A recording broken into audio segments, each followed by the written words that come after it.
থেকে দেখছি আমি যে একটার পর একটা পোস্ট করা হচ্ছে, একটার পর একটা ভাবে আমার মানে মানসিকভাবে একটা মেন্টাল টর্চারিং করা হচ্ছে এখন।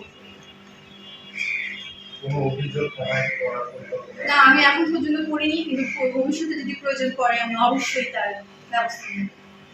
আপনি আপনার একটা ফেসবুক পোস্টে লিখেছেন যে দ্য ডিসেন্ট এর আগেও আপনাকে নিয়ে একটা পোস্ট করছে, কিন্তু আমরা শুধু জানি যে দ্য ডিসেন্ট 2025 সালেই যাত্রা শুরু করছে, তাহলে যাত্রা শুরু আগে আপনাকে নিয়ে কিভাবে পোস্ট করে?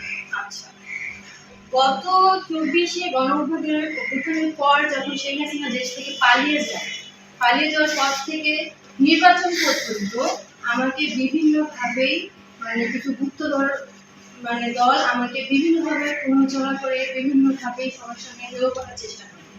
এবং বলা যায় বাংলাদেশ পঞ্চগড় জেলাতে ছাত্রলীগের সভাপতি ছিল রোমান, তার সাথে নাকি আমার সম্পর্ক এবং ছবি তোলা এবং এই বিভিন্নভাবে আমাকে ভাইরাল করার জন্য 2025 সাল থেকেই চলে আসছে।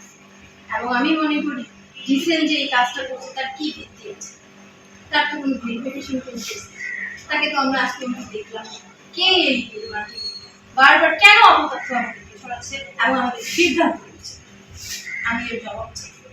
ডিসেন্টের পোস্টে কিন্তু আপনাকে নিয়ে কিছু লেখা হয় যে কিন্তু আমার ছবিটা তো এখানে দেওয়া না ডিসেন্টের দেয় না ডিসেন্টে কিন্তু আমরা ওইটা আলাদাই আলাদা। এরকম একটা পোস্ট আমি দেখেছিলাম, খুব ভালো করে দেখেন এই পোস্টটা দেওয়া এই পোস্টের এই জায়গাটাতে এইখানে আমাদের মানে আমাদের এই মাননীয় মুখ্যমন্ত্রীর সাথে এই জায়গাটা গোল করে সেট করে একটা পোস্ট তৈরি করা হয়। ঠিক আছে, ধন্যবাদ ভাই।